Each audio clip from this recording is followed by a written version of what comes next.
Olá, boa tarde. Está no ar o Gazeta News. Quinta-feira, 16 de junho de 2011, a Organização Internacional do Trabalho aprova a convenção que determina direitos iguais às empregadas e empregados domésticos. O texto foi votado hoje em Genebra, na Suíça. O ministro do Trabalho, Carlos Lupe, esteve na reunião e apoiou a medida.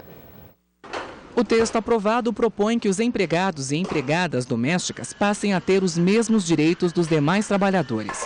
De acordo com as normas da OIT, a convenção entrará em vigor um ano após sua ratificação por 2 países. Após esse período, cada país que ratificar o texto terá um ano para colocá-lo em prática.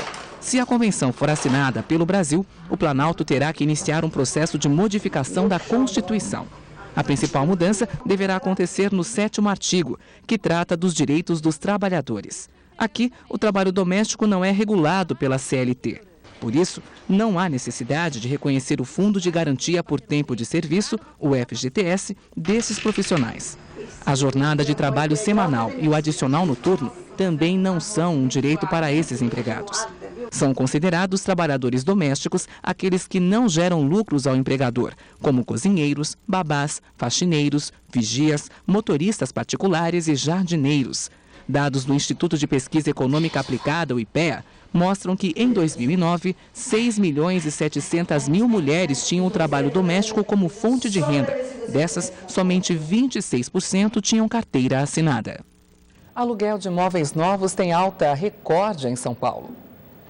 Em relação ao mês anterior, os contratos novos de aluguel de imóveis residenciais assinados em maio subiram em média 1,2%.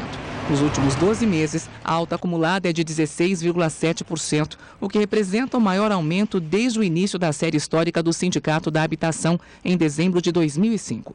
No mês de maio, os maiores ajustes de aluguéis foram feitos em unidades de 3 dormitórios, que tiveram alta de cerca de 2% no valor da locação. Já os aluguéis de casas e apartamentos de 2 quartos subiram em média 1,1%. O menor aumento se refere aos imóveis de 1 dormitório, que tiveram alta de 0,8%. Jornalista Pimenta Neves tem habeas corpus negado. A decisão foi do ministro do Supremo Tribunal Federal, Ricardo Lewandowski.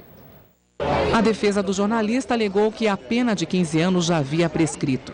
Ao negar o pedido, o ministro afirmou que o Supremo não tem mais jurisdição para se pronunciar sobre o caso. Pimenta Neves foi condenado em 2006 pela morte da também jornalista Sandra Gomide, mas permaneceu em liberdade até maio deste ano. O crime aconteceu há 11 anos. O ministro que negou o habeas corpus é Ricardo Lewandowski. Justiça do Rio de Janeiro concede habeas corpus a Edmundo. O ex-jogador foi preso na madrugada de hoje em São Paulo. O ex-jogador foi preso num flat na zona sul de São Paulo. Por não se entregar e nem comunicar o paradeiro, Edmundo já era considerado foragido pela justiça. Ele disse que não se apresentou porque aguardava orientação do advogado que fica no Rio. Ao ser abordado pelos policiais por volta das 2 da manhã, Edmundo não apresentou resistência.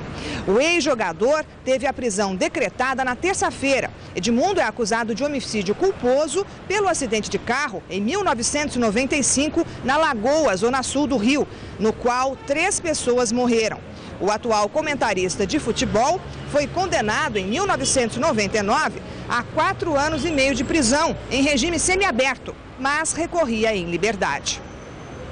Ministros do Supremo Tribunal Federal liberam por unanimidade a Marcha da Maconha. Após 5 horas de discussão, o STF considerou que esse tipo de manifestação não é crime.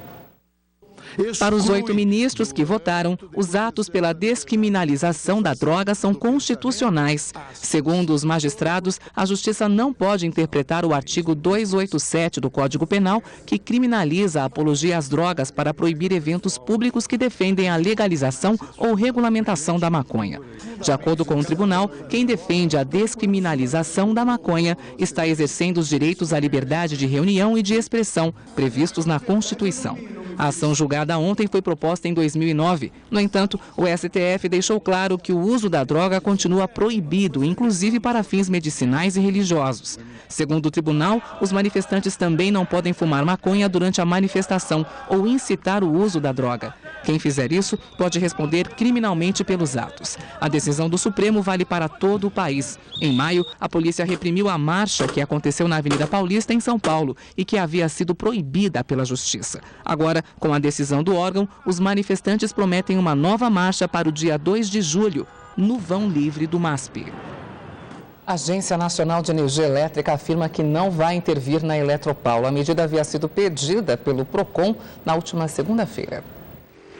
A ANEEL admitiu que as interrupções no fornecimento de energia elétrica na região metropolitana de São Paulo são reflexo da falta de investimento da Eletropaulo. Mas, segundo o órgão, a empresa não é pior que as demais operadoras que atuam no ramo no Brasil. No começo do mês, milhares de clientes da Eletropaulo chegaram a ficar sem luz por até 3 dias após um temporal seguido de fortes ventos atingir a Grande São Paulo. Uma massa de ar seco cobre São Paulo. Apesar do sol, a temperatura segue amena nos próximos dias. Faz frio à noite e durante a madrugada. Acompanhe a previsão do tempo para a capital paulista até segunda-feira. A sexta-feira começa com nevoeiro, mas o sol predomina ainda pela manhã. A nebulosidade aumenta à tarde. Não há previsão de chuva, máxima de 22 graus. Sol entre nuvens durante todo o fim de semana. Mínima de 11 graus no sábado, máxima de 26 no domingo. A semana que vem começa com tempo aberto e predomínio de sol, máxima de 25 graus.